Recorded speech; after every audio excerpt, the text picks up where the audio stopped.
I know. I know, that's so cool. It's appropriate for the port. You're out. Actually, what we need is a foghorn. Yeah, that'd be even better. Well, good morning, and that was fun ringing the bell for the first time. I don't know if that's ringing the bell for an 18-round fight or not, but good morning, everyone, and thank you for coming to this meeting of the Manatee County Port Authority, a special meeting this morning, and I'd like to call it to order. We have Commissioner Cruz is via Zoom this morning, and good morning, Commissioner Cruz. And this morning we have the invocation, which is going to be led by Chaplain Jeff Holton, and the pledge will be led by our own very own Commissioner Bearden, who is a Marine Corps veteran. And if everyone could please rise if you can. Thank you very much.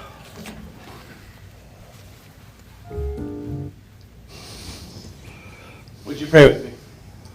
Lord, we come to you this morning, and we thank you for the privilege of living in this country that we live in, and having the privilege of freedom and being able to worship you as we are so inclined to do. And Lord, we love you, and we thank you for all of that you do for us. And I pray this morning that you would bless this time together, that you would be with the commissioners and with all who are involved in the business aspect of today. Give them wisdom, give them insights, so that all can make the decisions that would benefit this county, this community, and ultimately would bring glory to you as well. And we thank you for this opportunity, and we praise you in the name of Jesus. Amen. Amen. I pledge allegiance to the flag of the United States of America and to the republic for which it stands, one nation, under God, indivisible, with liberty and justice for all. Thank you, gentlemen, for the invocation, and thank you, Commissioner Bearden, for your service and for the pledge. At this point, we go through, what we do is audience introductions, and just real quick. Madam Attorney? Yes, ma'am. There was a motion in the very beginning just to accept Commissioner Cruz as being able to participate due to extraordinary circumstances. I'll move. All right. Second. All right, thank you very much. Can I get there's a motion by Commissioner Feltz, a second by Commissioner Ballard, to allow Commissioner Cruz to participate by extraordinary circumstance by Zoom. All those in favor say aye. Aye. Aye, and thank you, and the motion carries with no objections. Thank you very much. Mr. Director. Thank you, Are we Mr. going to do introductions, or? I think so. It's in the agenda, and then public comment after that. Yes, sir. All right, how do we do?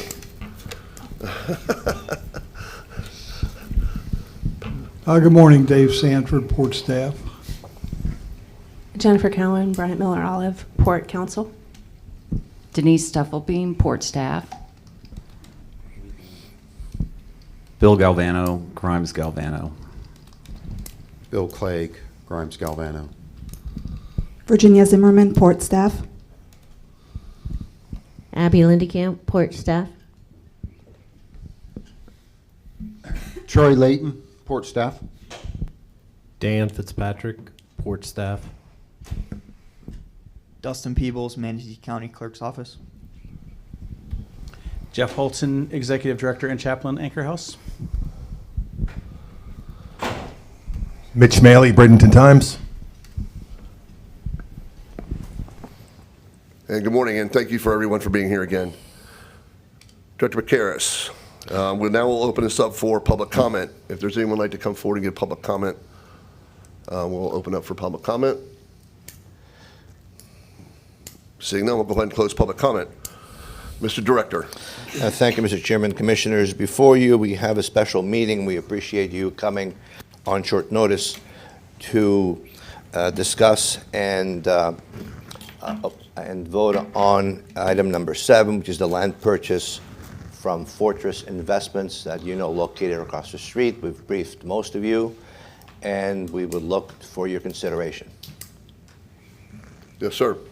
All right, thank you very much. Moving forward, do you like to make any other comments regarding the item that's coming up? No, sir, not at this time. Okay. All right. What we'll like to do is Port Attorney, would you like to make any comments with regards to item number 7? Other than just to say that there are 3 motions that are a component of that. Okay. I would like the, Yes, sir. I would like the attorney to give the public the same briefing that she gave me on Friday, please. Okay. All right. Yes, ma'am, Madam Attorney.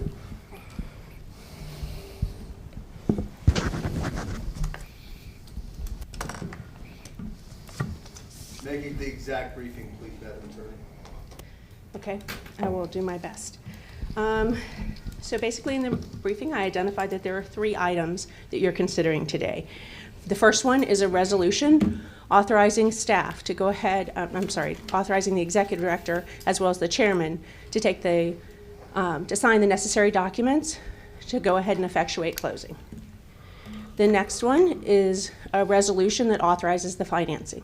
As you're aware, this property is under a purchase and sale contract for $21.6 million.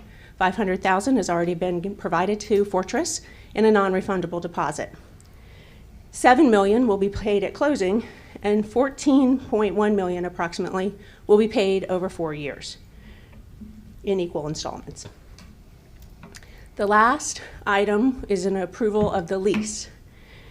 And then I would say that I'm going to advise you of kind of the background, then of the transaction and the process, and of any potential risks that we're still aware of, so that you can make an informed decision. And I'm also going to inform you of important dates.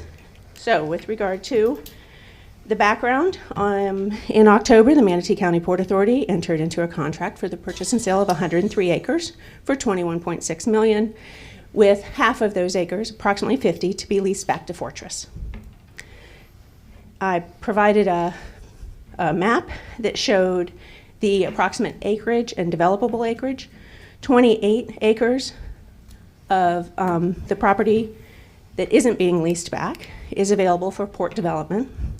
Approximately 33 acres is available for Fortress's development, and 41 acres is what I will call non-developable, only because it has ponds, swales, railroads, and roadways. The lease is for 50 acres over 30 years, and there are 3 23-year extensions totaling approximately 99 years. The rent is $10,000 for each year, and there are 15% increases at each 23-year junction, which would bring the maximum rent to $18,000. They are planning on developing an industrial park, which will include the infrastructure associated with that park, as well as warehouses. At the meeting in October, Commissioner Cruz asked that there be that if it wasn't developed within a certain time period, that we be able to have that land come back to the port. So in the lease, that's been added. After 7 years, any area of 5 acres or more that has not completed construction on the industrial park will be taken out of the lease, and the rent will be adjusted in a pro rata fashion. As for the transaction, I explained that once we get a purchase and sale, the steps involved are we do, because this is a commercial property, we do an environmental assessment of the property. We also have title review. Just like if you were to buy a home, you would go through a title review to see what easements and other encumbrances may be on the property. And then there are other items that we do in conjunction with that, such as possibly visiting the property or doing a survey, etc. With regard to environmental, we did a phase 1, then we did a phase 2, and it does show that there is contamination on the property. We worked with DEP. The other property owners that have purchased out there have, I believe, have acquired a covenant not to sue, but it only went through any materials that were dealing with the phosphate mine and that were dealing with up until 2006, I believe. It was what was seen in the HRK agreements. We said we're a government entity, and that just won't work for us because we have greater exposure as a government. Everybody tends to love to sue their government. And so with that, we talked with DEP. We were able to get them to extend the covenant not to sue. So now it will take place from the moment that the port takes purchase of the property, going backwards for any contamination that is out there currently that's been shown either in our Phase 2 or any other environmental report or historical documents that HRK has. So we felt like that was a huge win for the port. I've not known DEP to do that before. In our Phase 2, and right now it's still in a draft form, but in our Phase 2, it not only talked about the contaminants that were out there, but there was mention that there were some off-site exceedances. And one of the concerns that we have is we want to understand how DEP is going to treat those off-site exceedances, whether they're going to handle it or whether the port is going to be covered in the covenant not to sue. So we've reached out to DEP, but we only received the draft Phase 2 on Monday, so we haven't gotten a response yet with regard to that issue. There is other potential liability. This, I think, would resolve anything with DEP, assuming that we weren't bad actors out on the site. However, you still have EPA and third parties. With regard to EPA, we've never heard anything that they were, alerted to this property or concerned with this property. With regard to third parties, again, there would have to be some sort of damage that was associated to that third party in order for them to have any chance of prevailing. So Environmental Council rendered an opinion on this matter, and I had a request from that from some of the Port Authority members and provided that.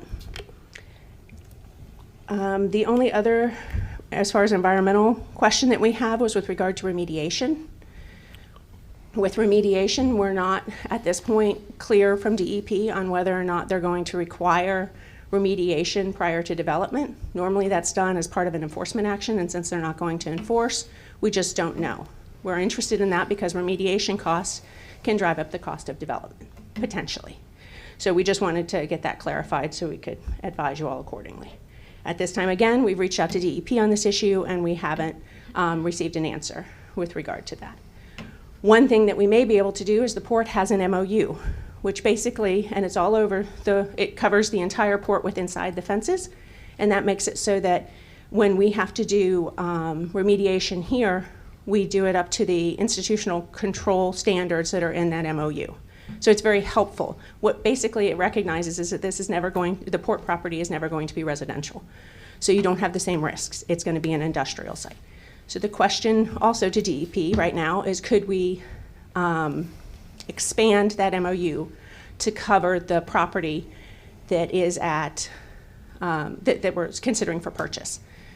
And at this point, we need to go through that with them, see if they would be amenable to that, and then also make sure that it doesn't in any way inhibit the covenant not to sue. So we're working on that. With regard to title, I told you that there were, there are many objections in our title objections. Many are garden variety that you would deal with. The encumbrances you would deal with on any property, such as power lines and things of that nature. There are a few that are of concern and that we are working with DEP and Fortress to deal with. As far as title objection goes, the way it goes is you make your title objections, and then the person selling the property, the responsibility is on them to address those title objections. Either they go and they say, we've cured these, we've fixed them, so they're no longer of concern, or they say we can't cure these. And if they say we can't cure these, then it's up to the board to say, okay, well, we're willing to live with them. At this time, we do not have a response yet from Fortress. That's due tomorrow. As to whether or not they're going to be able to cure these title concerns or not. But the three that we discussed were, one, there's an easement that allows FDEP to discharge contaminated water across the site. At this point, I'm not sure whether or not DEP would be willing to change or to reduce that easement. The second one is that the easement allows DEP to come onto the property, basically, and I'm making this kind of a little broad, but they can come on the property at any time to do anything that they need to. And I believe that original easement was put in place for the closure of the stacks. and to make sure that they could handle anything on that. Obviously, that would severely limit the property and its use and its ability to develop. However, at this time, we understand that DEP is working with Fortress to try to reduce that down, and we actually expect that they will. I can't tell you right now that that's been done because it hasn't, so I'm alerting you to it, but I do think that it will be resolved. In the DEP, as I understand it, their plans are to identify the areas that have material on it still that they need for closure of the stacks, and then access ways to get to the material as well as the stacks. And so I anticipate there will be 1 or 2 easements that are entered into with that, and then they'll release us from that easement. And then the last easement is one that is a very broad easement. It covers roadways, drainage, and railroad. And with regard to that, this was an easement that was set up at the time in which HRK took the property. They had identified, or they had responsibilities under this easement to basically complete the easement. The easement contemplates that there's going to be a maintenance fund set up, and that fund the underlying property owners would contribute to, and then that's the money that would go to maintaining the roadways, I believe the railroad. There's also drainage areas that are under that easement, however, they're not defined.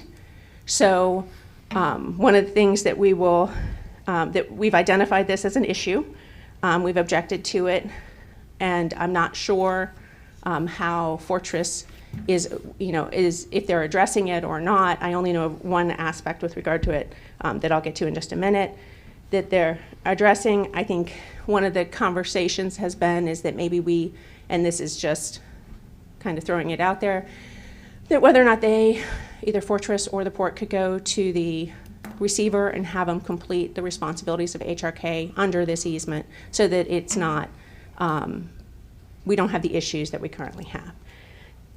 To me, it wouldn't be I don't believe it would be challenging for them, and I think I stated this to you, to identify the drainage areas and to deal with the maintenance obligations.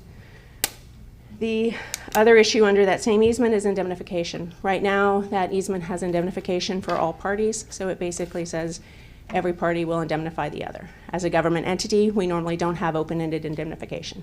As a matter of fact, as the port, we rarely have any indemnification responsibility at all. In this instance, we could amend that indemnification requirement to go ahead and cap it, meaning that it would limit the port's exposure. I believe that was the suggestion and the path that we had talked about with the seller with regard to capping that indemnification, but I believe they may be facing some hurdles just from a process standpoint in getting all of those signatures. The important dates to remember are that the meeting was today, that on February 14th is the end of the due diligence period. The due diligence or inspection period basically allows the port to go out there, see the property, and if they have any concerns, we can obviously bring those up, and you can always terminate the contract before that for any reason. February 20th or 21st, depending on when they serve the letter, explaining what they're going to do with regard to the title objections, will be the next time period where the port can determine whether or not they want to move forward or not with regard to title objections. As I stated before, what you would have is you would either get those title objections and say, they've cured them all, well, we're done. Or they've cured these 5, but these 2 they haven't, and we're willing to accept them, or we're not willing to accept them, and then your choice would be whether or not you wanted to continue to move forward with the deal. After that date, there isn't a time in the contract for you to get out, and you would continue through. At this point, we anticipate that closing will be on February 28th, and I believe that's everything I briefed you on, but if I've missed anything, please let me know. Was there anything that DEP could dump on this site at any time? As it stands now, it's only as to that easement with regard to discharging contamination, and they do have the easement that allows them to come onto the property. When you talk about dumping on the site, they are the environmental protection, or the Florida Environmental Protection, so I don't think they're going to go out there and dump, as I guess where I'm going with it. It would be more they're dealing with the closure and any potential release. However, I think I also told you I've been out at the site, and there are, the water levels have been significantly reduced from what they were, as you all probably well know, because of the deep well injection. Okay. Have we done a risk analysis in regards to the investment that's potentially going to be made on this particular property, and the ROI analysis on what we could potentially make? Because I'm looking at these numbers here and they just don't make sense to me. So what type of risk analysis did we look at? It's very clear, Commissioner, that, you know, the risk analysis and the ROI, which we've been trying to negotiate with the seller, is complicated because if we were just to look at it from an ROI perspective, as it is today, it doesn't make a lot of sense. Now, the understanding has always been that the port, and the port did file for a grant to get funding from the state to buy the property fully.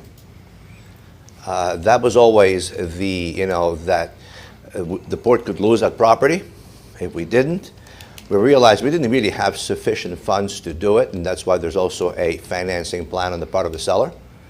But that without the state support of a grant, it would be very difficult without it, to prove to you that it's a positive revenue for a long time. Okay, so you're saying to me that the port could lose the property in the sense that we don't have the grant to support to purchase potentially the property, correct?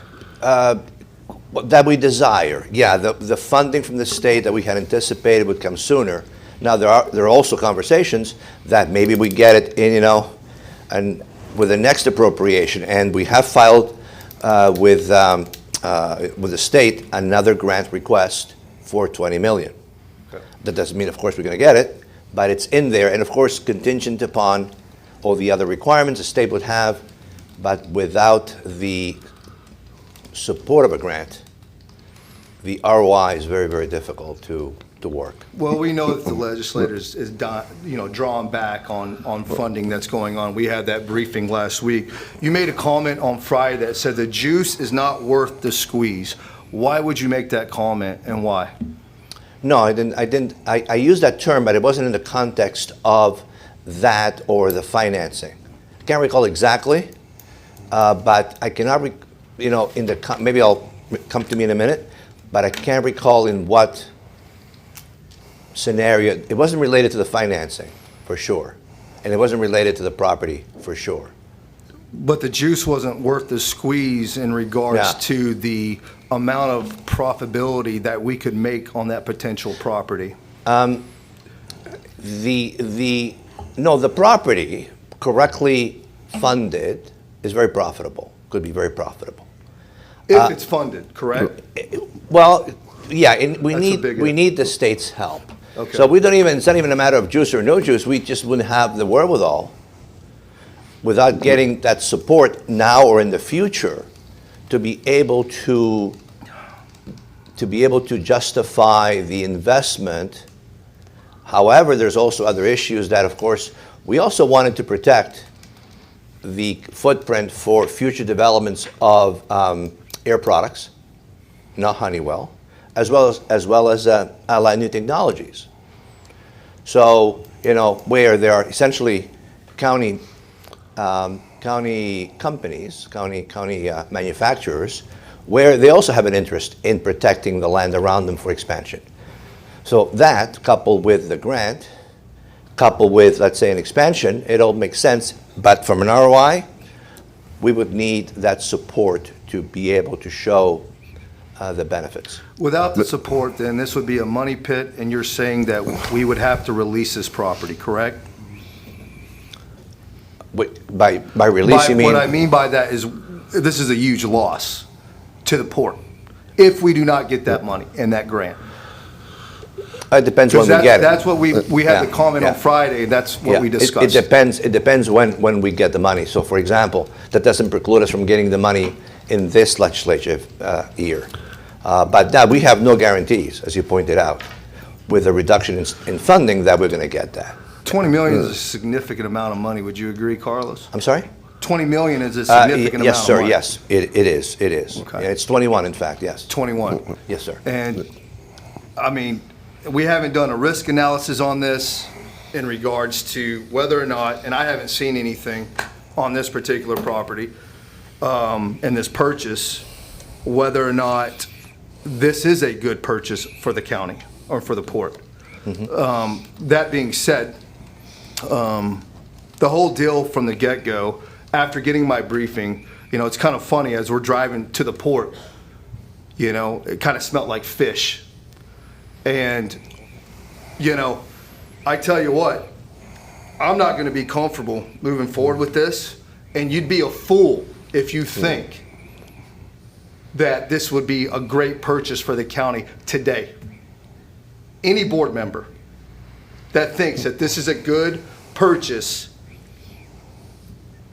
today would be a fool in regards to think this is a great investment for the county. That's all my statements. All right, thank you. Thank you, Commissioner.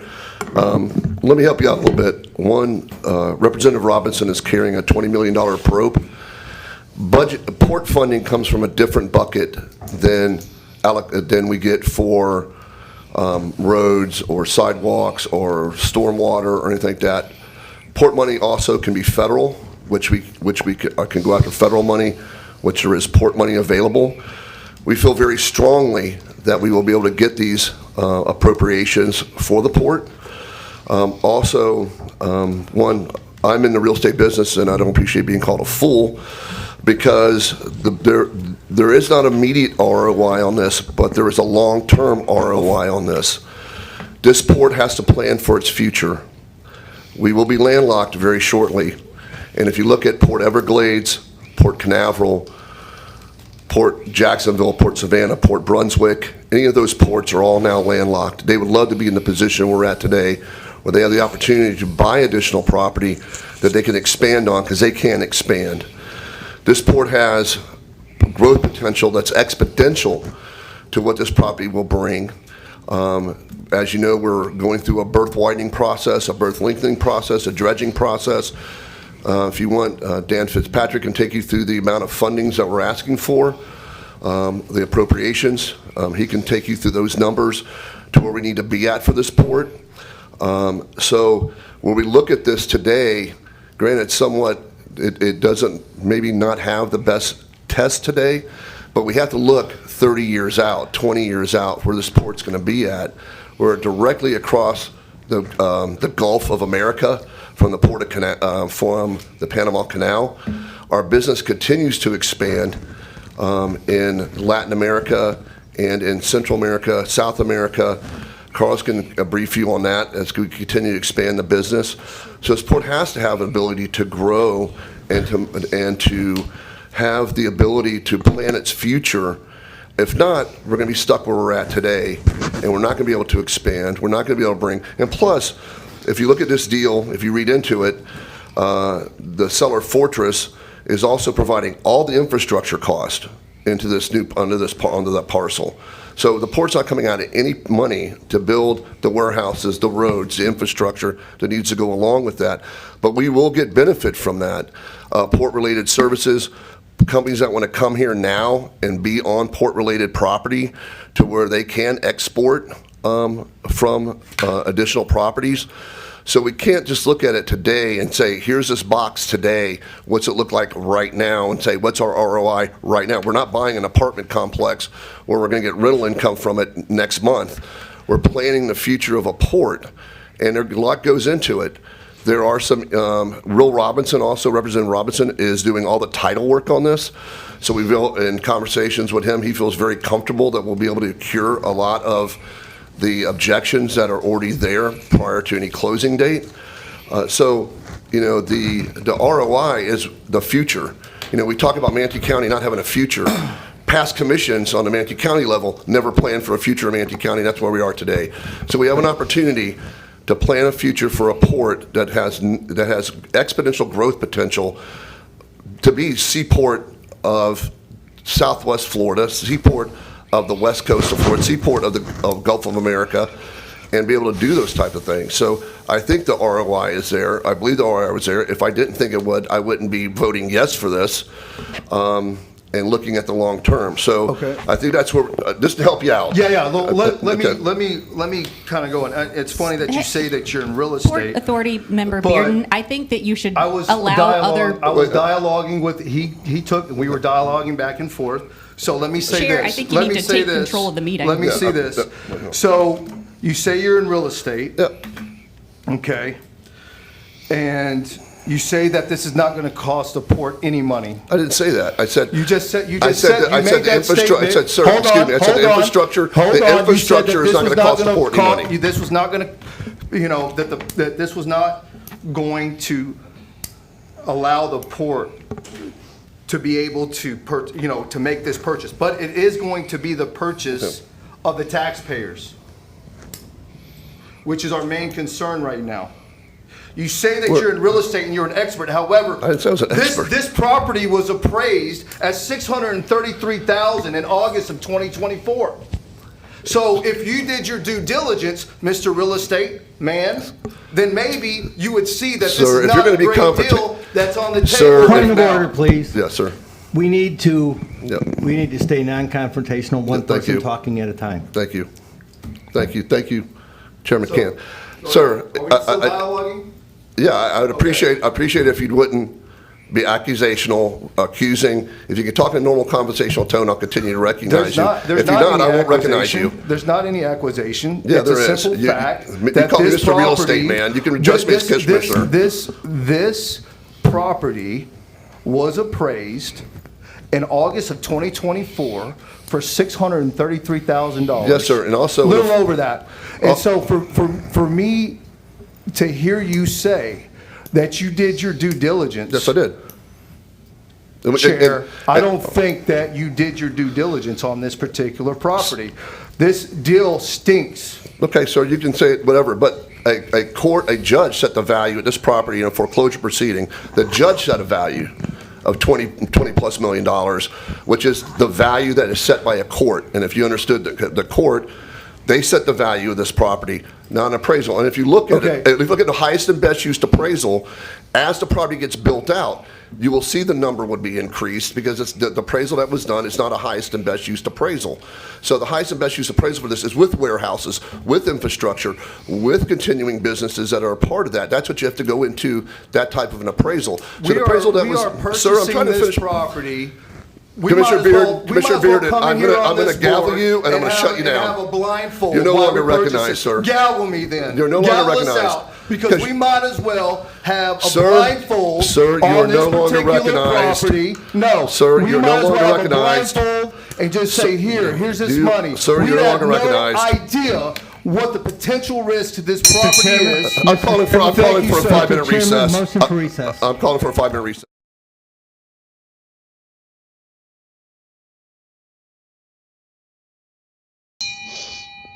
And we're back from a brief recess. I'd like to acknowledge Commissioner Ballard. She was next on the board. Thank you. So I would just ask that everyone maintain composure and a level of professionalism up here. I also have significant questions about the deal at this point. I'm not saying that at some point this couldn't be a great deal for our port. I'm very concerned that the title issues cannot be remedied before the appropriate date. The discharge issue is really concerning to me. The indemnification issue is very concerning to me. And the potential for third-party liability is also concerning.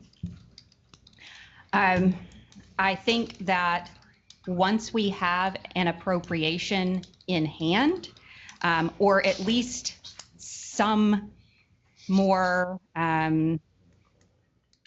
information or assurance that that money will be there, I could feel a little bit more comfortable. Just on this timeline with the unknowns and the inability to cure some of the title issues, I'm not comfortable moving forward and locking us into this deal today. Again, I do feel that this could be a great deal for the port. I think we need the ability to expand. This absolutely could be the highest and best use of this land, but at this time, with these issues, I'm not comfortable moving forward today. Okay. All right, thank you. Commissioner McCann. Commissioner Cruz, you'll be next. Again, I have problems with the fact that this is a special meeting called before we've even talked to the other, to Fortress about what they're going to do. My understanding from the attorney is that's going to be tomorrow. We're meeting before we even talk to them. The 50% lease back, again, at what cost? What's really going to be done here? This is all speculation in the future. We have contaminated land. And we're asking to, allow, closing, finance, and leasing today. The closing would be on February 28th. But again, the problem with this is 50% of this is going to Fortress. 28 is going to the port, and 41 could be non-developed. That doesn't make sense to me. We're talking about, 50 acres over 30 years, 10,000 for each year. Really not much money when you're putting 21,000 out. I am listening to everybody here on the board, and it is a contaminated property. We don't have assurances from DEP yet. We have a lot of liability here. Nobody talked to the EPA. There could be third parties at risk. We're in phase 2 now of this. This is something that was done by a previous board. And, with new commissioners up here, there's still a lot of questions out there. There's contaminated water underneath this. Right now, we're talking about getting funds and maybe federal funds being available. The federal funds are on hold right now. They're not available. There's going to be some tariffs, okay? They're putting tariffs on steel today. The thing is, I don't know how productive this will be to just release $21 million right now. And when we ask about a return on investment, hey, it may be a great one years and years from now, but all I keep hearing is complicated. The thing is that, when we ask for informed consent to do surgeries or procedures, they want to know what the complications are. So the thing is that, at this time, it's really hard to fathom something like this happening. Now, I know who's closing, I know who's representing Fortress, I know who's representing everybody, but I think the thing is that this is premature for us to allow that amount of money to go out the door. Thank you. Thanks, sir. Commissioner Cruz. Hey, thanks. Can you hear me? Yes, sir, I can hear you. All right, perfect. Yeah, I appreciate the consideration since I'm not even in the time zone. But it's 6 o'clock in the morning here, which is awesome. Yeah, look, I think people are making valid concerns, and I think what we need to understand here, at least from my standpoint, this isn't a matter of necessarily an if, but a when. And when I first started getting talked to about this, prior to the October approval to start moving forward, it was explained to me that for the most part the state was coming in with at least 10 million. I was told half because that was the half that was going to go back for the remediation. So really it was $11 million to Fortress on a 2023 appraisal that said it was $15 million. So, okay, now it started seeming like we were in a reasonable place. I was told that Air Products and Allied were both basically earmarked for spaces on this, and they were going to acquire these and effectively get us the rest of our money back. And we were going to be able to control this site at virtually no cost. I was also told that there shouldn't be, excuse me, any environmental concerns of significance. And where we stand now is it's a lot of ifs and buts and maybes right now for $21 million on a property that we're substantially overpaying for. I understand Chairman Ron's take on this, that some court said something, but courts say lots of things. I deal with these all the time. the reality is there was an appraisal from 2023 that said that this property was worth $15.8 million. That appraisal surprisingly said it was being done in consideration of a potential purchase, but it took a year before we knew that that was even contemplated. But we're giving away half of this on a long-term lease, which is fine. I trust Fortress is going to do something with it. We had conversations about that. But if I do a discount analysis on that lease, that land, which is almost 50 acres, equates to $148,000 worth of value. Using a 6.9% discount rate, because that's what they want to charge us on interest, so I assume that's reasonable. So if I extrapolate this, we're paying $21.5 million for the other 53 acres, which is $400,000 an acre, which simply doesn't work without the state coming in to subsidize that.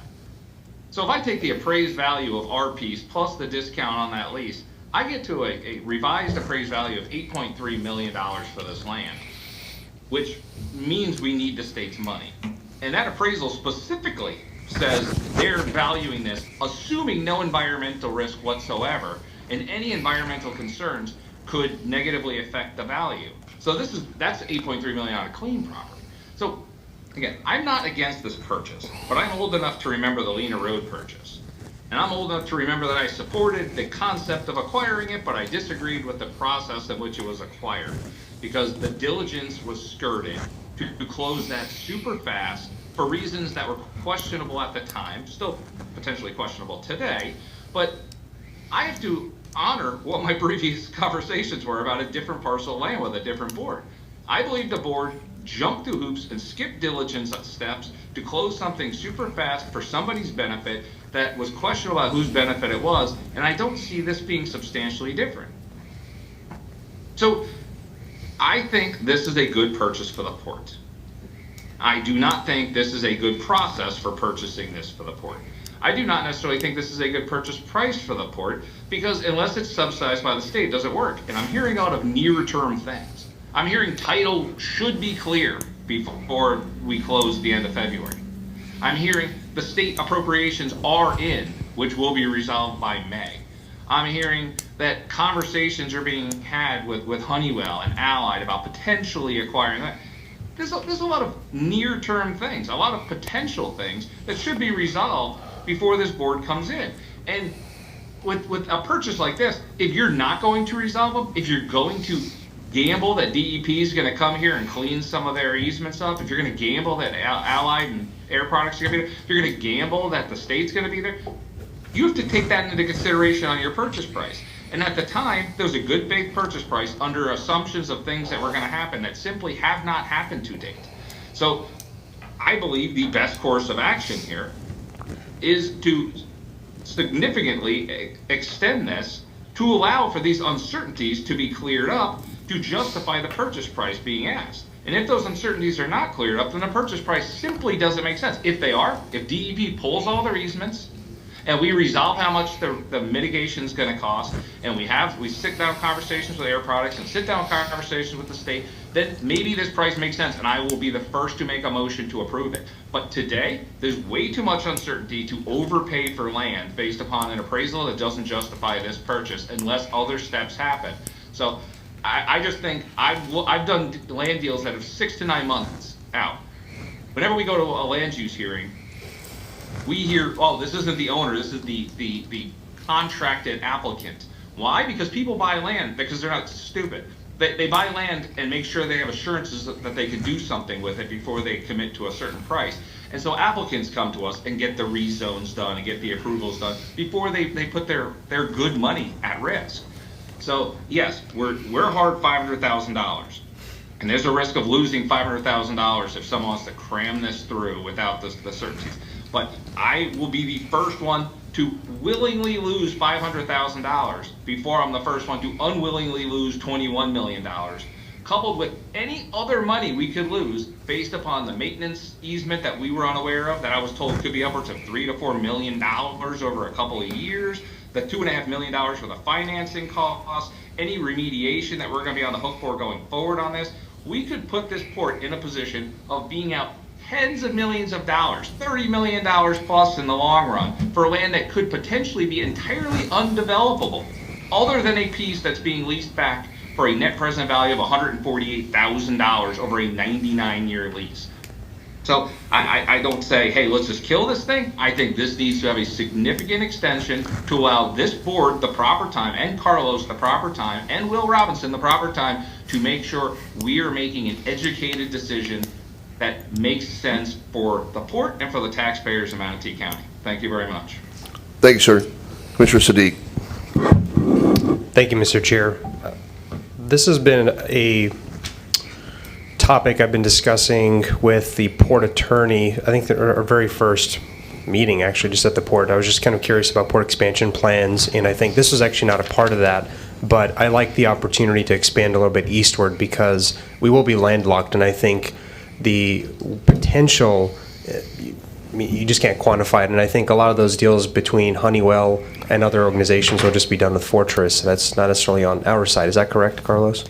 I'm sorry, could you repeat that? Those contracts and agreements with Honeywell will be between Honeywell and Fortress on their parcel of land, correct? For the warehouse space? That would be correct. Okay. I mean, in other words, as it stands today, the owner is Fortress. Any expansion requirements of Honeywell or Allied New Technologies would be between those two parties. Okay, so there's a potential dollar value, which we won't be seeing as a port, but there's a potential significant sum possibly there, I would imagine. Yes, I mean, Okay. but again, we would not be part of the transaction because it's Exactly. still privately owned. Okay, so there's significant economic benefit that we will likely not have before a board meeting because we just don't own that property, but it still could be very significant. But I'll kind of work backwards and really just focus on commitment. And I think the risk we always run with these types of deals is there are just so many. I do agree we need to improve the process, but I think one of the reasons why we don't receive state appropriations, grants, and more is that the state wants to see commitment from Manatee County. The state wants to see commitment from local municipalities, businesses, that we won't just squander. We won't just go up to ask for hat in hand for 20 million or whatever the amount is, and then just spend it on something else. Now, first of all, you're not using the ad valorem on this. You're using your own funds Correct. and There- fees there for this. are no ad valorem taxes. I think it is important to show that this board will commit to supporting the seaport with this expansion plan. Perhaps you just need a little bit more time to address some of the environmental concerns. But I do know that about half of the funds are going to DEP for remediation or something along those lines. As I understand it, yes. I think maybe it's not clear exactly how because we were not party to that. Maybe the port attorney can opine or provide additional information. But my understanding is 50% would be, of the 21 plus, would be going to FDEP unless something has changed since I was told that. Okay. So I'll admit there's a certain aspect of working with DEP that I'm not won't necessarily be privy to, but I can expect that if there are deals with some of the other firms going on behind the scenes, that I feel a little bit more comfortable with that. Now, the other thing did want to bring up is, just kind of going back to my earlier point about the commitment piece, just my experience with Manatee County getting grant funds, if we're not willing to show we have a level of support, that risks your grant, that risks our grants, and I would suspect that's the same here. Now, so Representative Robinson sits on the State Affairs Committee. That committee, one of its many issues includes environmental policy regulations, so I suspect that will be very favorable for the seaport in that regard. So I'm less concerned about that, but I do think the open-ended indemnification does need to be capped. I was a little bit concerned about that, but it sounds like we're making progress on that front.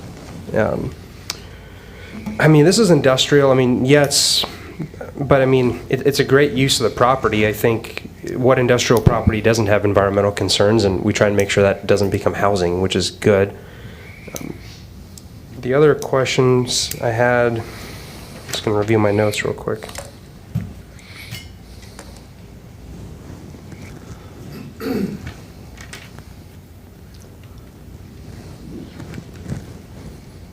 Oh, yes, about the property appraisal. Now, I know the property appraiser cites as 680, which I was pretty concerned about, but I did get the same briefing others did about the value, about $15 million. Perhaps, given some of those deals that Fortress might be having, that value is significantly increased. Maybe there are commitments there.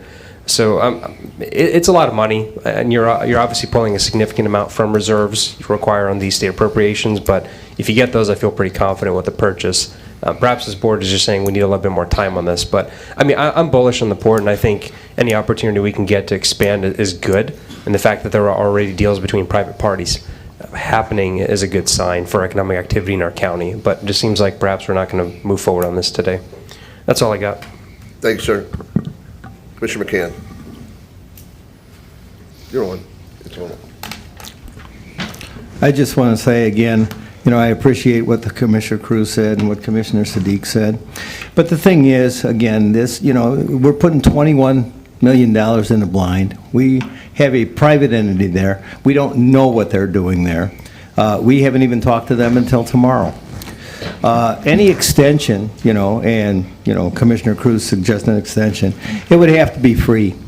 We're not going to spend any more money on extensions. We can't do that. We can't keep giving away $250,000 at a shot just to take another look, and then pull the plug later. We've already put $500,000 into this. That's too much.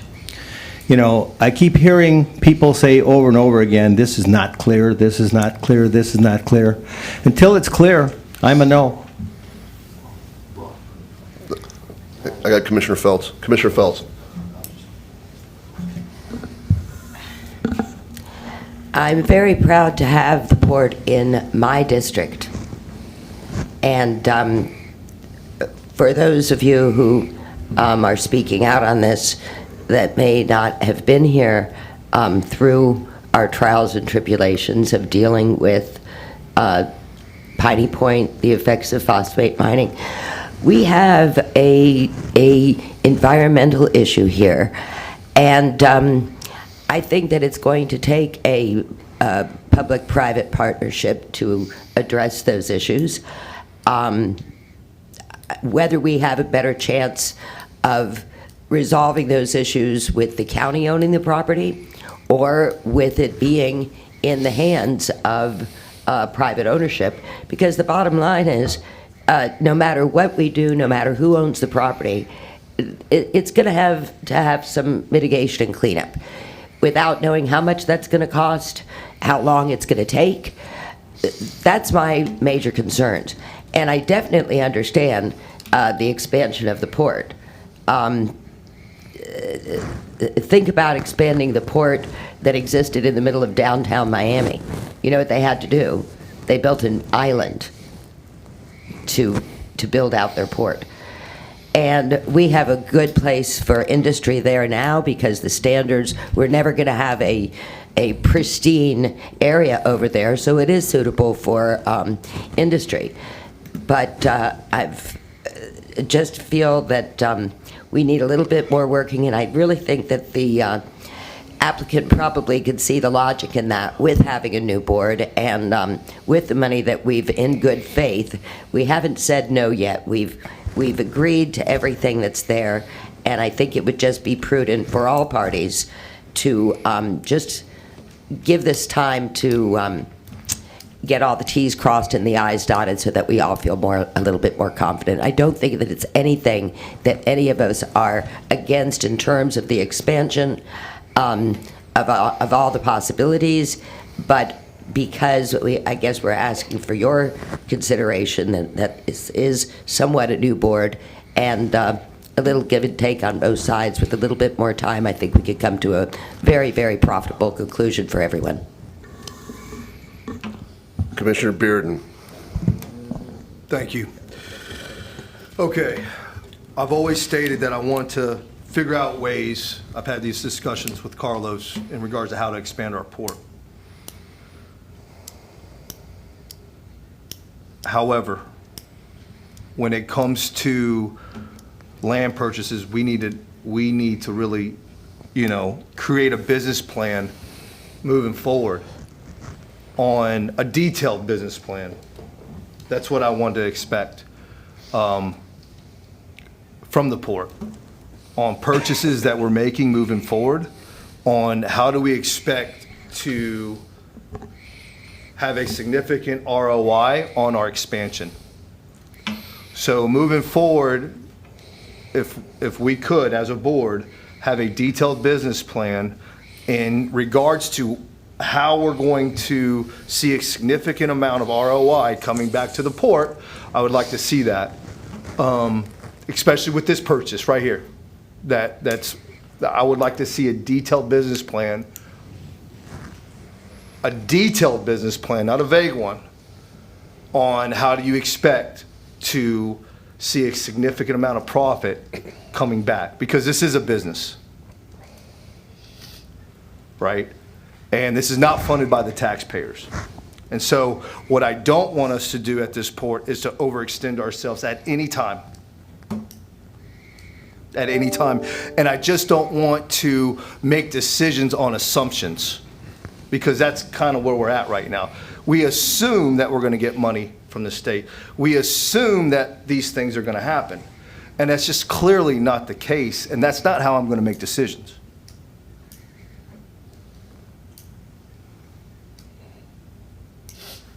And we as a board need to have those detailed, that detailed information.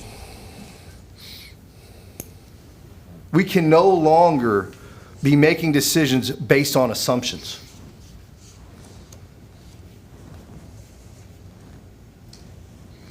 We have election every 2 years.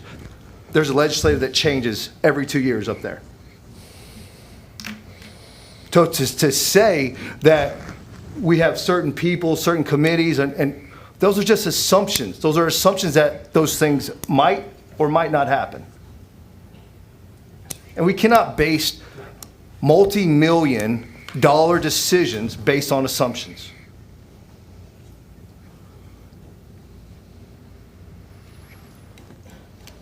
So we need a detailed business plan, Carlos, if that would be okay. And if I could get that, that'd be great, so that we can deliver them to all the Port Authority members, so that we can make a calculated decision whether or not this is a good opportunity or whether it's not. And moving forward, we should have that. In any type of investment that we make, we need a detailed business plan. That's what I would expect. Thank you. Commissioner Sadiq. Thank you, Mr. Chair. I'll start with last things first, around the business plan, and I think I acknowledge the value of something like that for perhaps the publicly owned side, but I think the risk of this is whenever we're building an economic development incentive, there's a need to keep some information confidential to ensure we can have some of those private parties are not necessarily, they don't have certain details out there that can create unfavorable competitive disadvantages for them. And so I think it might be a little bit unreasonable to ask, Honeywell, Fortress to expose some of that to us. I've certainly been looking at a few opportunities within the county, and I think there's reasons you want to do that. I mean, Amazon didn't just move to Virginia because everything's out in the open. They were very smart about it, and so they're able to work out, certainly with the right amount of transparency, how to expand there. And I think there's a reason for that here. But I really don't want to necessarily delay this unnecessarily. I do think, as Commissioner Felt said, the environmental concerns are there, but I get the sense that there's a public-private opportunity that can be leveraged to address that. I think Seaport doesn't have to go out on a limb alone, and I don't think Fortress and some of the other partners, they don't have to go out on a limb alone to address some of those. We're already putting in half the purchase proceeds into this. It seems like there are a lot of moving parts to Will Robinson and getting the appropriations there. He's primed for the right position to. There's a lot of moving pieces to this, and I just don't necessarily want to delay this any longer. So I guess my question would be, Carlos, tomorrow you have quite a few things going on. I've just kind of lost track at this point, but how quickly could you get some of the information around the lease, clearing some of those conditions? How can we cure some of the other concerns that we have? And I apologize, I'm not an attorney. How quickly can we get some of that information back before this board and then just call a meeting to just kind of move this forward? That's a question to have. Okay. Oh, sorry, that's for Pam. Yeah, Sorry. that would be a matter, for the attorneys. The business plan we can do relatively, directly, but it depends on all these other moving parts. Okay, so we have We have a couple of deadlines. So the first deadline is February 14th. So to the extent that we're working with FDP in trying to resolve, and clarify some of the extent to which the covenant not to sue covers, we would need to do that prior to February 14th. With regard to the title objections, they will be responding to the title objections either today or tomorrow. And once we have that, we'll have a better understanding of what Fortress has already cured and what they're not going to cure. And at that point, we would need to, evaluate those to see if they were things that are reasonable we could live with, or whether or not it's something that needs to be done, and how, if they're not going to cure it, is there another way that we can assist in curing that as a government entity?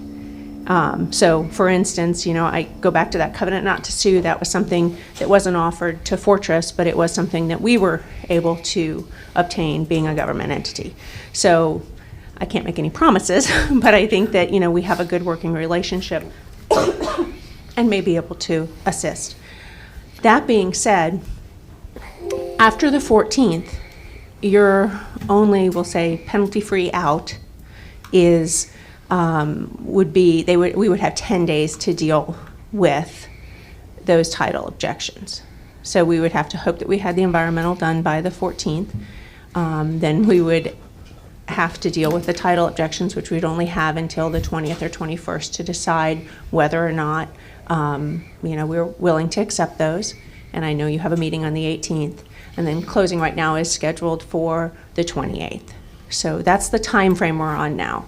When you ask me how long is it going to take to do some of these things, I'm hard pressed to give a specific deadline, because some of these conversations are with FDP, and while they've been responsive and have been working with both parties in this, I just can't tell you, for these other questions, how long it'll take to get a response from them. Okay, just to follow up for Carlos then, so we're looking at February, yeah, that's close, Valentine's Day, sorry. I had to move, my wife wasn't too happy with me about some lunches, but I'm taking her out nice somewhere for the weekend.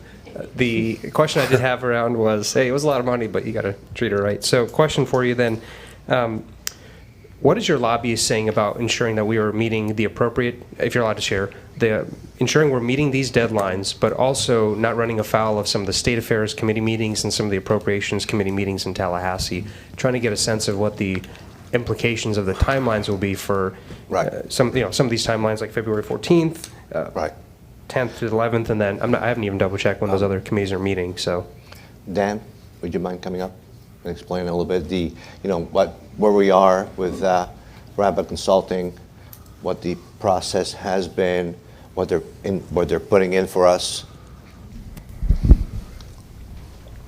I can rephrase. Given the timeline that we have, how does this impact the seaports?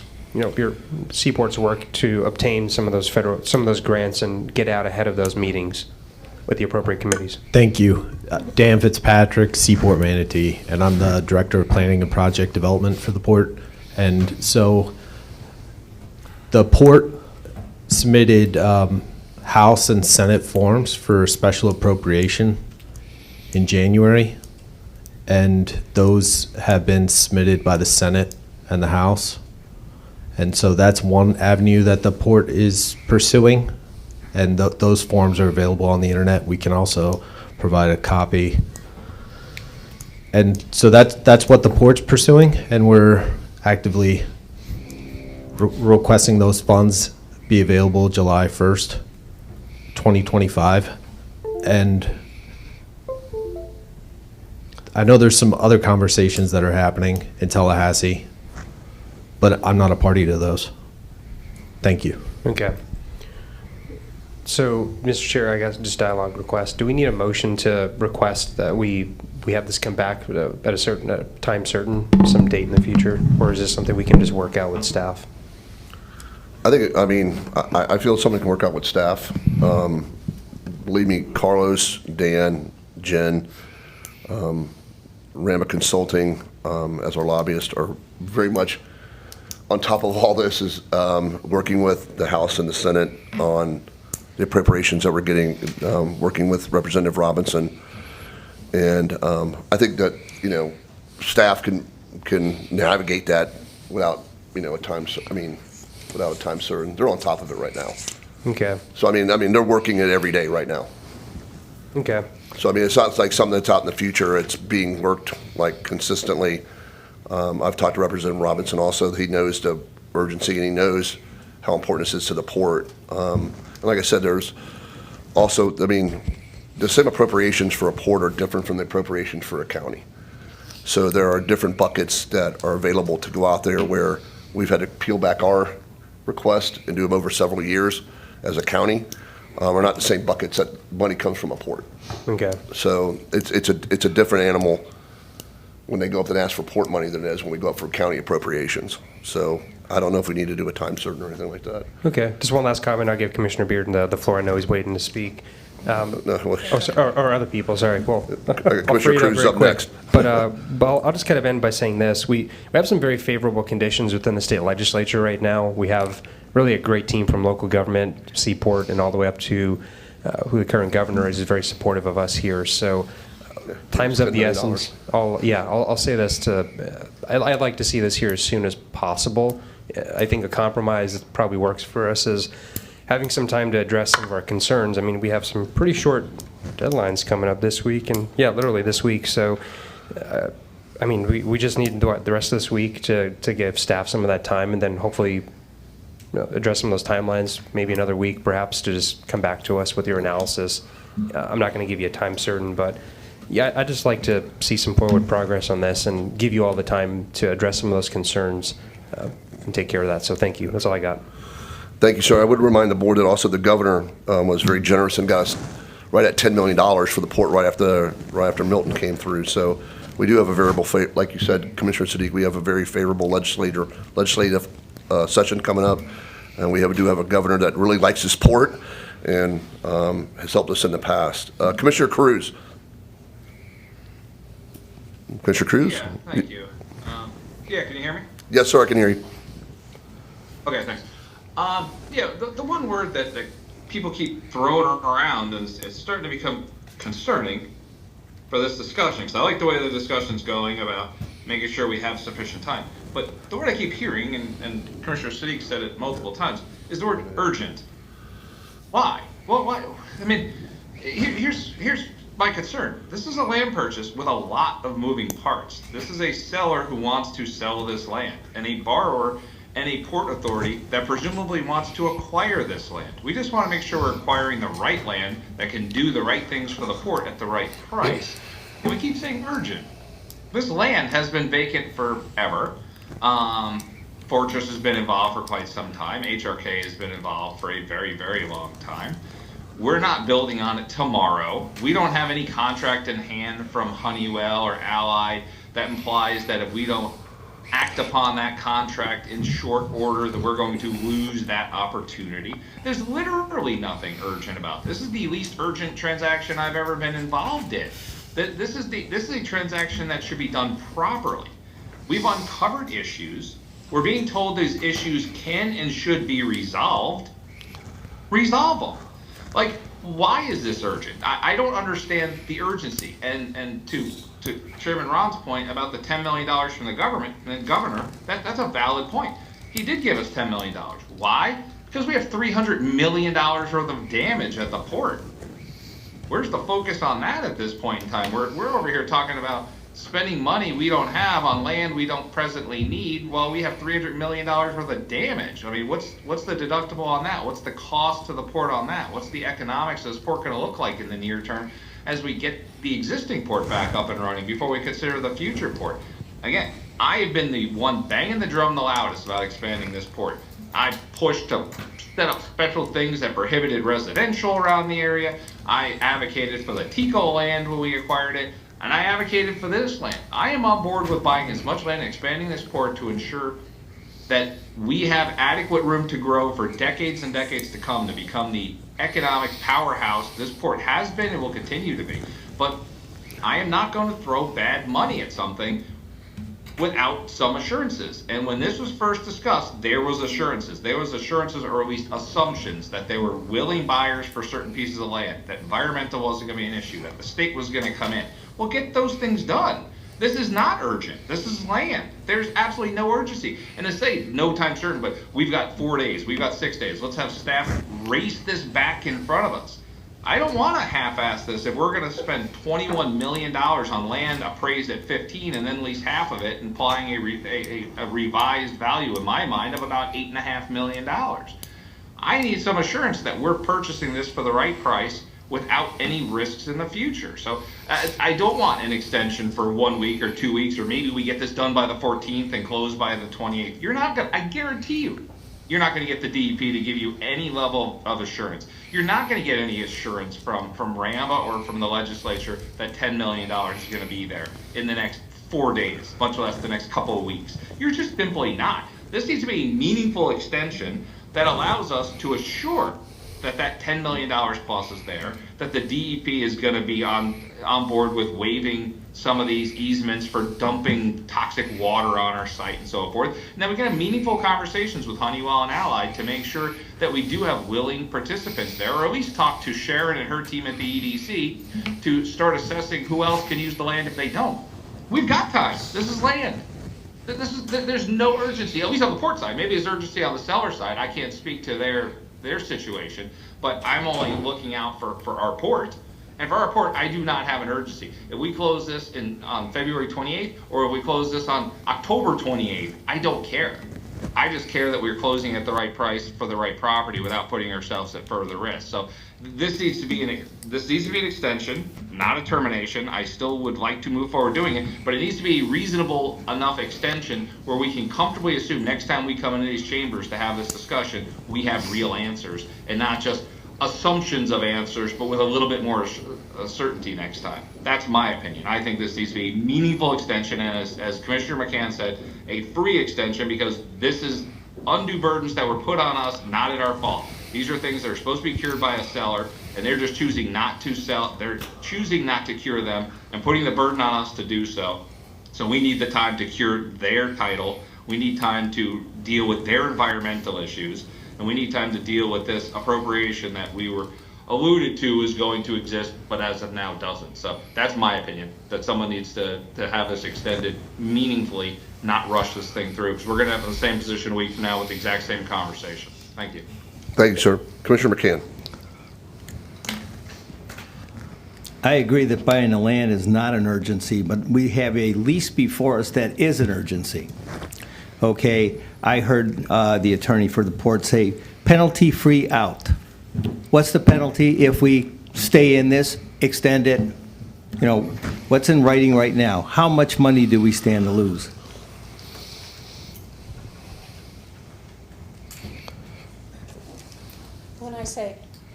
When I say a penalty, when I say a penalty-free out, what I'm saying to you is under the contract, during the inspection period, if for any reason you decide not to go forward with the deal, you can terminate the deal. That inspection period ends on February 14th. That's Friday. After that, you have an opportunity, if they don't cure the title objections that we raised, you can decide either to go forward and be bound by them, or you can get out. Those are the only two options. And that date will be either February 20th or 21st. Those are the dates that I was speaking about. The lease doesn't go into effect until closing. It happens all simultaneously. If for some reason we were looking at extending, you know, could the terms of the lease be renegotiated? Potentially, but understand that what we're talking about here is a contract, which means it's between the port and Fortress. So in order to have an extension to this, we need Fortress to agree to that extension. If we want to change terms that were previously negotiated, we need the other party to agree to that. Of course. The thing is that, you know, we're looking at a ton of money here, and you were called an economic powerhouse. If you don't get the grant money, if it doesn't come in, are you still an economic powerhouse?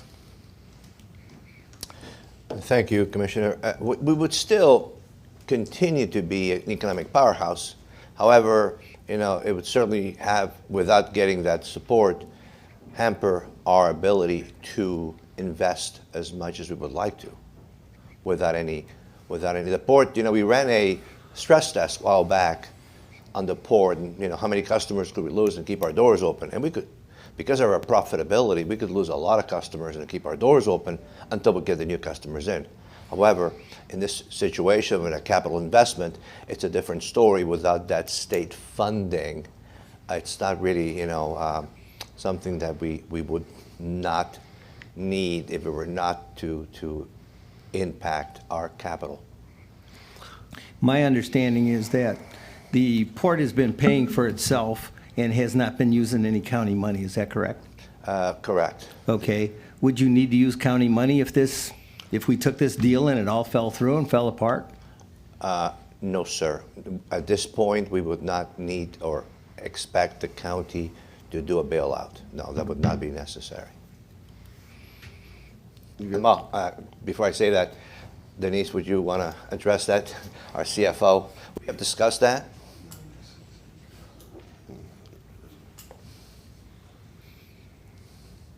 Denise Stuffelbeam, Director of Business Administration and Finance. As Carlos mentioned, we ran a bunch of scenarios, and it is based on assumptions. So the $7 million down payment is not an issue right now. We have a lot of capital projects in the works under grant agreements with FDOT. We have federal grants. And it all depends on the timing of those projects. And what we've learned from past projects is a project can take 5 to 10 years. So when we were running the cash flow, including the projects that are under contract right now, it's all about the timing. The timing of, well, when is Berth 4 extension going to go from practically a standstill to full-blown, and now all of a sudden it's hitting the reserves. But that's a 75% grant. So to answer Commissioner Dr. McCain, to answer your question, we would not need county money for this deal. Even if it fell through? You mean? Even if we put out the $21 million from the Seaport's money and nothing worked out and Honeywell and whoever else walked away, you would still be financially sound? Again, it was all based on assumptions. So what we did when we did our ROI, as presented, as Carlos said, the ROI obviously is not good. So then once Fortress develops the property, again, assumptions that it's for port development, we might get waterborne revenue. Don't know. There's no guarantee. So we picked a number and ran that ROI. It did become positive, not too high positive, but there was it went from negative to positive. Then we ran it for our other acres where we develop it, and we have a few ideas on what we would do. Again, assuming the revenue, we put in those numbers, and it's a positive. But again, it's all assumptions. We don't know at this point. So in law, we call that speculation. Yeah. Okay. The thing is that, again, there's a lot of speculation in here, and we have these deadlines, and these deadlines are what concerns me, because there's no way you can cure everything in those deadlines this week. It just can't happen. So, the thing is, and I'm going to ask you, do you anticipate us, you said you had 3 motions. Are you going to ask us to vote on those motions today? Well, it is my understanding that would be the process. However, with regard to an extension and how that, you all would be bringing that before for decision.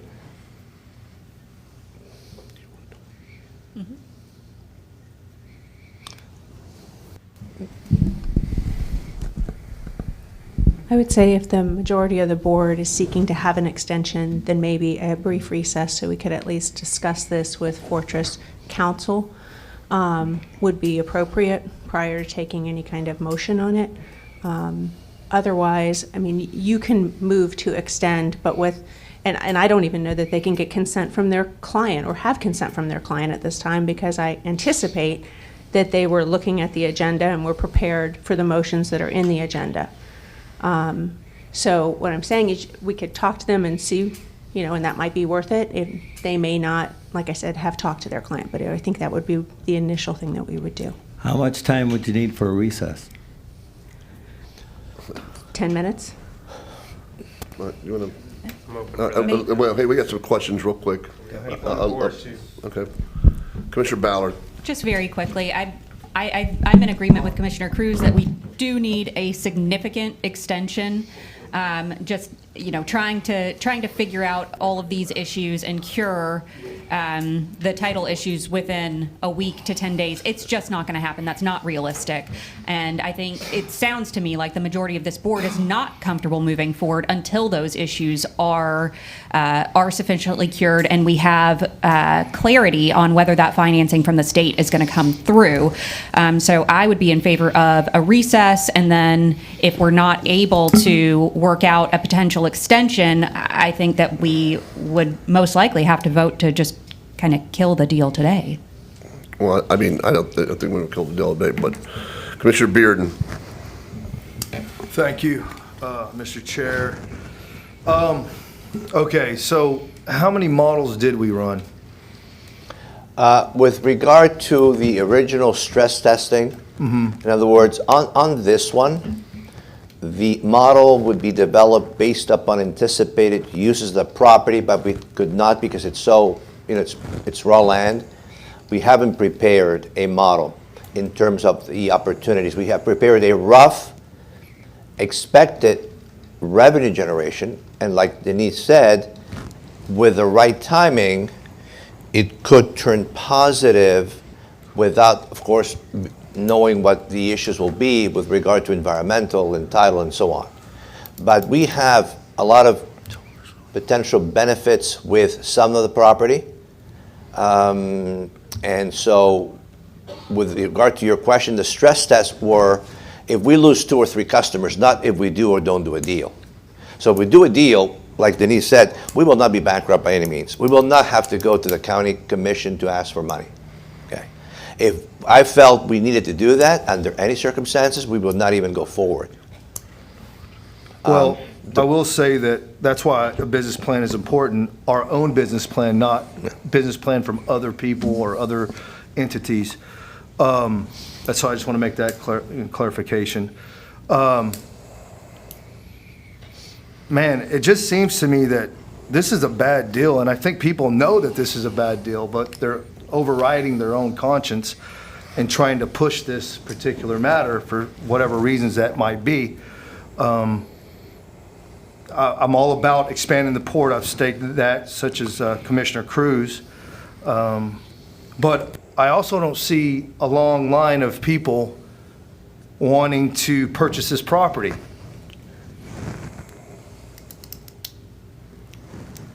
Who would? We're considering it, but I don't see a long line of customers, because if there was, this property would have already been purchased. But there's too many issues with it right now.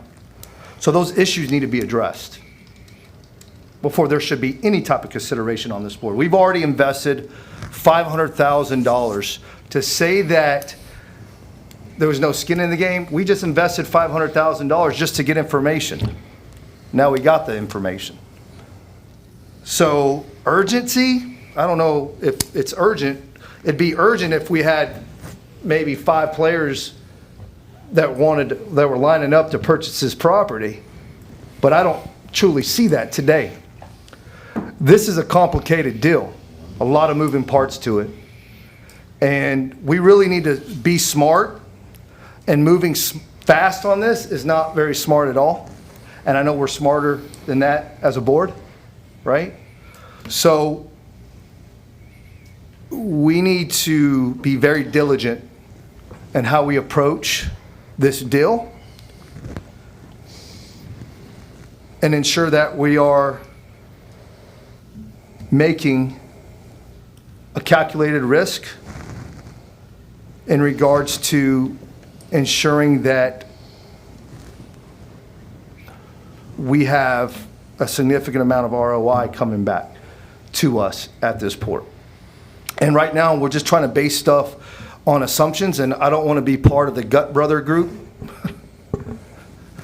where I'm making decisions based on no analytics to help me make that decision.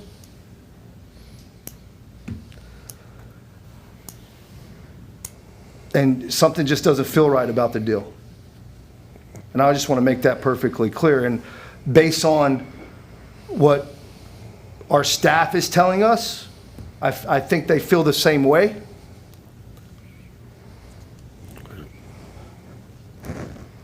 And that's why business plans are important, so that we know exactly what we need to do moving forward.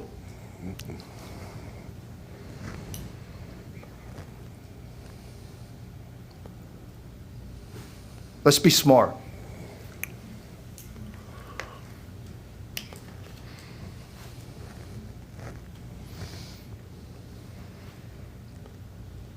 You good? I'm not good yet. Okay. Let's not move fast.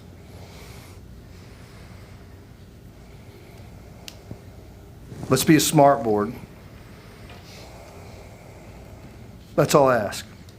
Thank you, Mr. Chair. All right, thank you.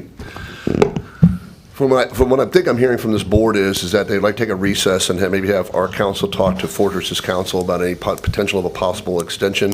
So what I'd like to do is I'll call a, what do you need? I'd like to call a 10-minute recess. We'll be back here at, let's say, 10:45. That sounds good?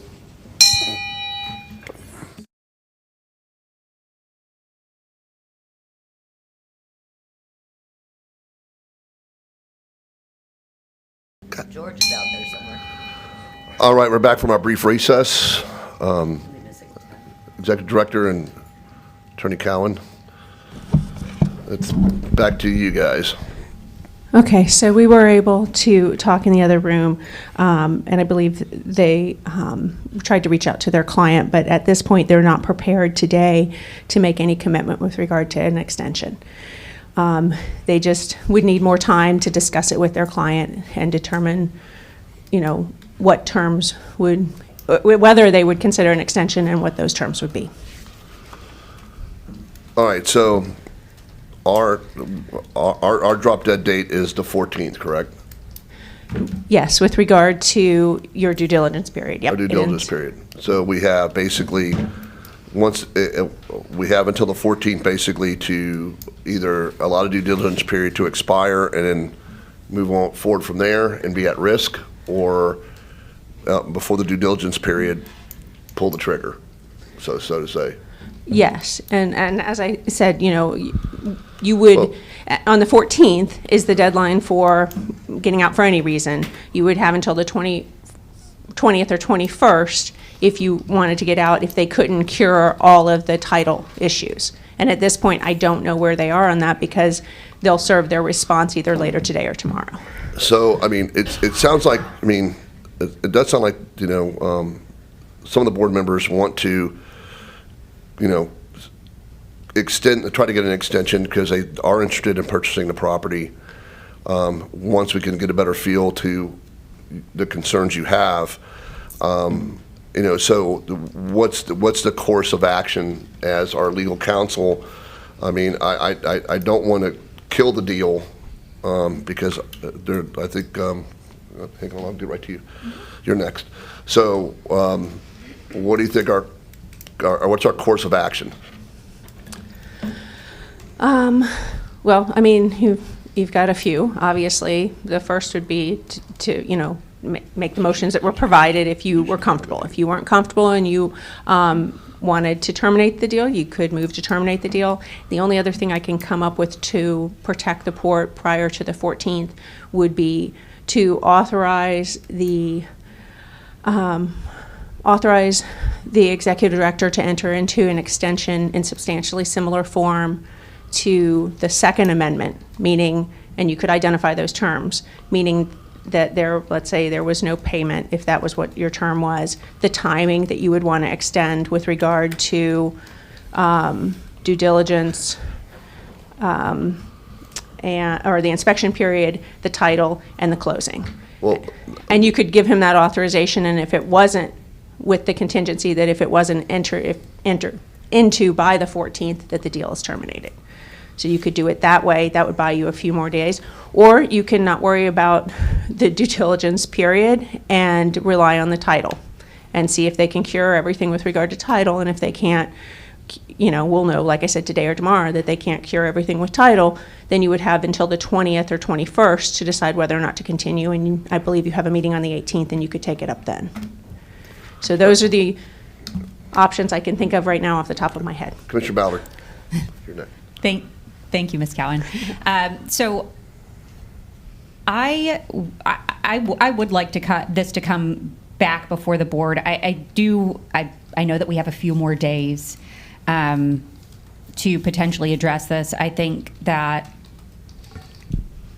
I would like to see it come back before the board on the 18th. I'm assuming that maybe this is not, I think it's a pretty fair assumption that all of the title issues will not be cured. So therefore, we will still have the option to cancel the deal without any penalty, or to continue on with the deal. I'd like to bring it back before the board on the 18th to see if Fortress's counsel has a chance to get clarity from their client as to whether they would be willing to extend the deal, and then if not, we can choose on that date to cancel without penalty. Is that as to title issues? As to title issues. Do you think? So you could do that. The only other thing I could think of is you could have another special meeting, which I'm not suggesting, but between now and the 14th. That's so. in 8 days. I know. I was going to suggest that, and then I figured that the rest of the board didn't have the appetite for that. Right. So once you suggested the 18th, I kind of latched onto that as possibly a very good suggestion. Commissioner McCann. I'm concerned that we had a special meeting and they didn't anticipate that we would ask this. Whenever I want to put something off when I'm working a legal case, I say, I'll bring it back to my client. That usually means I got to think of another means to do something. The problem is that, if the February 14th is the drop dead date for, I know we could still get out, but if this February 14th is the due diligence date, I think we have to have something done now. I don't think we can wait any longer. Again, this is land. The thing is that, if we decide that, we're going to just get rid of this deal completely, I'm sure they'll come back to the board and renegotiate again.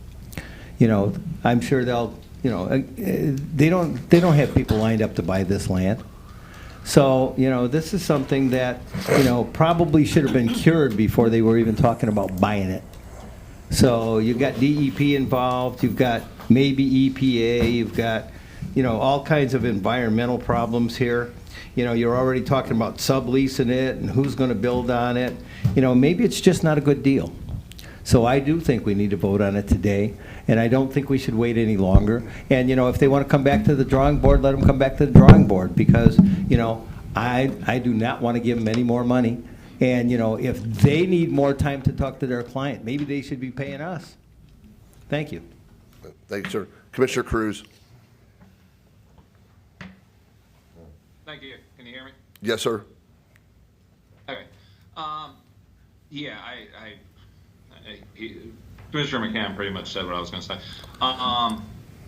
I'm surprised, honestly, that there wasn't a pre-consideration of options for this. That they assumed this was going to be an all or nothing discussion without any consideration for extensions, knowing the issues that have arisen recently and over the course of this diligence period. And I'm going to guess because they own the property, probably things that they knew about prior to, and we're leaving it up to diligence to uncover. So this is kind of surprising that they didn't have something in their back pocket of 6 months, 9 months, 90 days, whatever number it was in their head to move this thing forward. I fundamentally disagree with the option of waiting until the 18th to utilize title as the sole excuse for terminating this, because then you're really putting on an all or nothing. Once you get to the 18th, now it's we kill it or we move forward with it entirely based on title. And I agree with Commissioner Ballard. Odds are there's no chance they're going to cure all that title by the 18th, which then gives us an out, but that out exists today as well.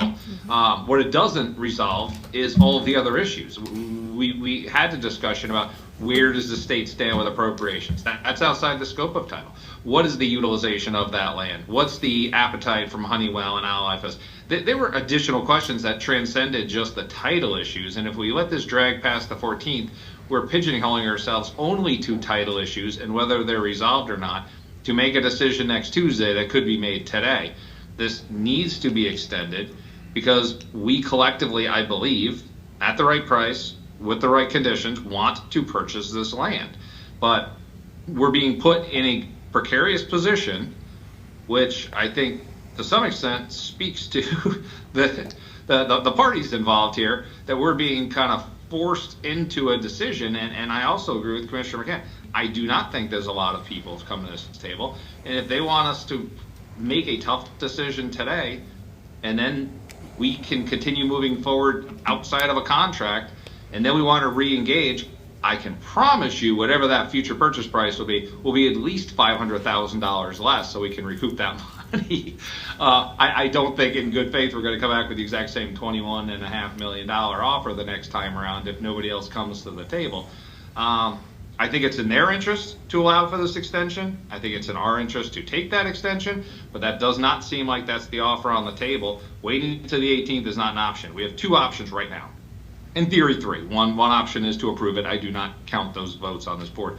So our two options right now is to have another meeting later this week, as if somehow everything's going to be resolved in the next 72 hours, which it's not. So that's just kicking this can down the road pointlessly.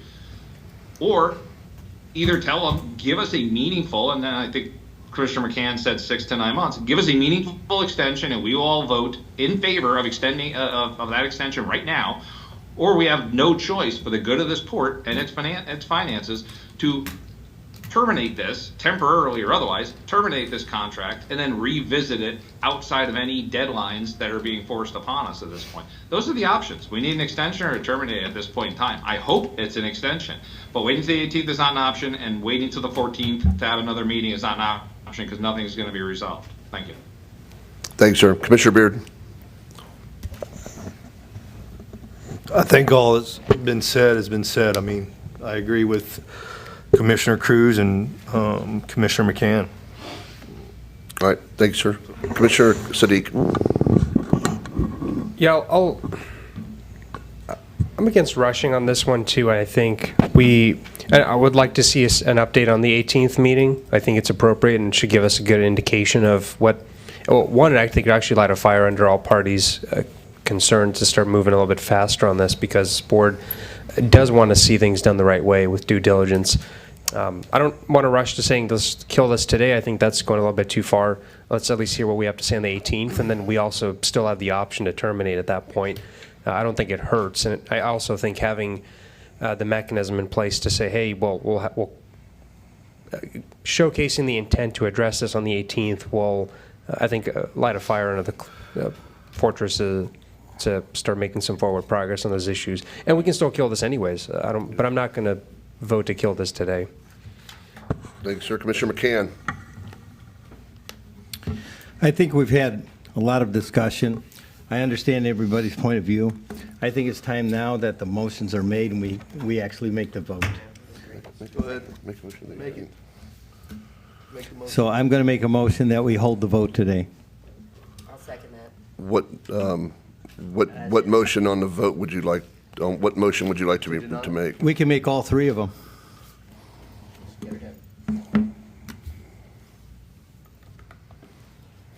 Okay, so you want to go ahead and go through all three motions, correct? she wanted to affect closing, financing, and lease. I'll make the motion right now that we no longer participate in this transaction, that this transaction is now closed, and, negotiations are terminated. Second. Okay. We have a motion by Commissioner McCann, a second by Commissioner Bearden to terminate the contract with Fortis on the purchase of the property, the 100 acres across the street. All those in favor say aye. Aye. Aye. All those, okay, well, let's do it by raise a hand. All those in favor, raise your hand, please. To terminate today? To terminate, raise your hand. Yeah, okay, okay. Is Commissioner Cruz out there? My little yellow hand's up. I can't see your little yellow hand. Thank you, Commissioner Cruz. All right, so that's, and I oppose, so that's 6-1. The motion carries to terminate the contract with Fortress as of today. Thank you very much, Dad. And then, The is there, other two motions are moot, right? the other motions are mute, yes, sir.